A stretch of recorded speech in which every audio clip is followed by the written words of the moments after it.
Quando um homem começa a aprender, ele nunca sabe muito claramente quais seus objetivos. Seu propósito é falho, sua intenção vaga. Espera recompensas que nunca se materializarão, pois não conhece nada das dificuldades da aprendizagem. Devagar, ele começa a aprender. A princípio, pouco a pouco e depois em porções grandes. E logo seus pensamentos entram em choque. O que aprende nunca é o que ele imaginava, de modo que começa a ter medo. Aprender nunca é o que se espera.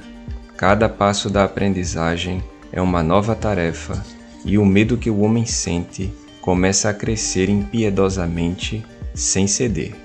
Seu propósito torna-se um campo de batalha. E assim, ele se deparou com o primeiro de seus inimigos naturais, o medo. Um inimigo terrível, traiçoeiro e difícil de vencer.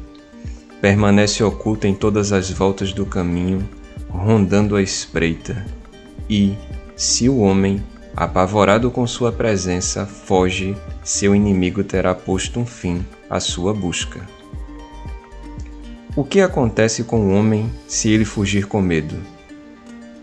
Nada lhe acontece, a não ser que nunca aprenderá. Nunca se tornará um homem de conhecimento. Talvez se torne um tirano ou um pobre homem apavorado e inofensivo. De qualquer forma, será um homem vencido. Seu primeiro inimigo terá posto um fim a seus desejos. E o que pode ele fazer para vencer o medo? A resposta é muito simples. Não deve fugir, deve desafiar o medo e, a despeito dele, deve dar o passo seguinte na aprendizagem. E o seguinte, e o seguinte. Deve ter medo plenamente e, no entanto, não deve parar. É esta a regra. E chegará o momento em que seu primeiro inimigo recua. O homem começa a se sentir seguro de si. Seu propósito torna-se mais forte. Aprender não é mais uma tarefa aterradora. Quando chega esse momento feliz, o homem pode dizer sem hesitar que derrotou seu primeiro inimigo natural. Isso acontece de uma vez, Dom Juan, ou aos poucos? Acontece aos poucos e, no entanto, o medo é vencido de repente e depressa. Mas o homem não terá medo outra vez, se lhe acontecer alguma coisa nova? Não. Uma vez que o homem venceu o medo, ele fica livre dele o resto da vida. Porque, em vez do medo, ele adquiriu a clareza. Uma clareza de espírito que apaga o medo. Então, o homem já conhece seus desejos, sabe como satisfazê-los, pode antecipar os novos passos na aprendizagem e uma clareza viva cerca tudo. O homem sente que nada se lhe oculta. E assim, ele encontra seu segundo inimigo, a clareza. Essa clareza de espírito, que é tão difícil de obter, elimina o medo, mas também cega. Obriga o homem a nunca duvidar de si, dá-lhe a segurança de que ele pode fazer o que bem entender, pois ele vê tudo claramente. E ele é corajoso porque tem clareza e não para diante de nada porque tem clareza. Mas tudo isso é um engano.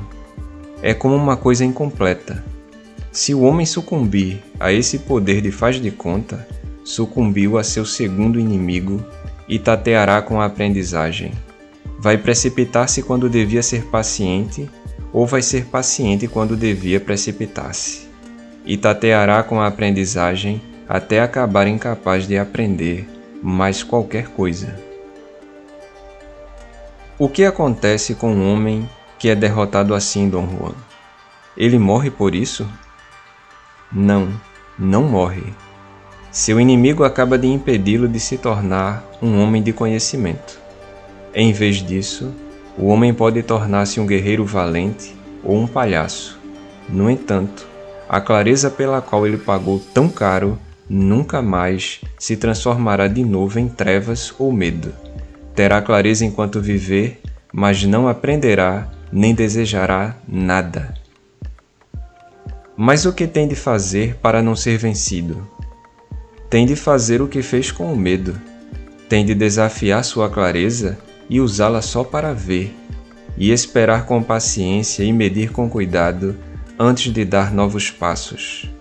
Deve pensar acima de tudo que sua clareza é quase um erro, e virá um momento em que ele compreenderá que sua clareza era apenas um ponto diante de sua vista. E assim, ele terá vencido seu segundo inimigo, e estará numa posição em que nada mais poderá prejudicá-lo. Isso não será um engano, não será um ponto diante da vista, será o verdadeiro poder. Ele saberá a essa altura que o poder que vem buscando há tanto tempo é seu por fim. Pode fazer o que quiser com ele, seu aliado está às suas ordens, seu desejo é a ordem. Vê tudo o que está em volta, mas também encontrou seu terceiro inimigo, o poder. O poder é o mais forte de todos os inimigos, e naturalmente a coisa mais fácil é ceder. Afinal de contas, o homem é realmente invencível. Ele comanda, começa correndo riscos calculados e termina estabelecendo regras porque é um senhor. Um homem nesse estágio quase nem nota seu terceiro inimigo se aproximando e, de repente, sem saber, certamente terá perdido a batalha. Seu inimigo o terá transformado num homem cruel e caprichoso. E ele perderá o poder? Não, ele nunca perderá sua clareza nem seu poder. Então, o que o distinguirá de um homem de conhecimento? Um homem que é derrotado pelo poder morre sem realmente saber manejá-lo. O poder é apenas uma carga em seu destino. Um homem desses não tem domínio sobre si e não sabe quando ou como usar o poder. A derrota por algum desses inimigos é uma derrota final? Claro que é final. Uma vez que esses inimigos dominem o homem, não há nada que ele possa fazer.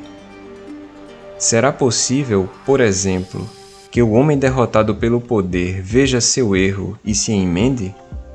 Não. Uma vez que o homem cede, está liquidado. Mas e se ele estiver temporariamente cego pelo poder e depois o recusar? Isso significa que a batalha continua. Isso significa que ele ainda está tentando ser um homem de conhecimento. O indivíduo é derrotado quando não tenta mais e se abandona. Mas então, Dom Juan, será possível que um homem se entregue ao medo durante anos, mas que no fim ele o vença? Não, isso não é verdade. Se ele ceder ao medo, nunca o vencerá, porque se desviará do conhecimento e nunca mais tentará. Mas, se procurar aprender durante anos, no meio de seu medo, acabará diminuindo, porque nunca se entregou realmente a ele. E como o homem pode vencer seu terceiro inimigo, Dom Juan? Também tem de desafiá-lo propositadamente. Tem de vir a compreender que o poder que parece ter adquirido, na verdade, nunca é seu. Deve controlar-se em todas as ocasiões, tratando com cuidado e lealdade tudo o que aprendeu. Se conseguir ver que a clareza e o poder, sem seu controle sobre si mesmo, são piores do que os erros, ele chegará a um ponto em que tudo está controlado. Então, saberá quando e como usar seu poder e assim terá derrotado seu terceiro inimigo. O homem estará então no fim de sua jornada do saber e, quase sem perceber, encontrará seu último inimigo, a velhice. Este inimigo é o mais cruel de todos, o único que ele não conseguirá derrotar completamente, mas apenas afastar. É o momento em que o homem não tem mais receios, não tem mais impaciências de clareza de espírito, um momento em que todo o seu poder está controlado, mas também o momento em que ele sente um desejo irresistível de descansar. Se ele ceder completamente a seu desejo de se deitar e esquecer, Se ele se afundar na fadiga, terá perdido a última batalha. E seu inimigo o reduzirá a uma criatura velha e débil. Seu desejo de se retirar dominará toda sua clareza, seu poder e sabedoria.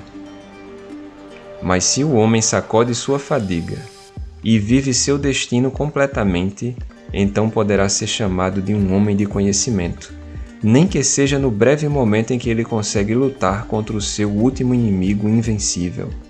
Esse momento de clareza, poder e conhecimento é o suficiente.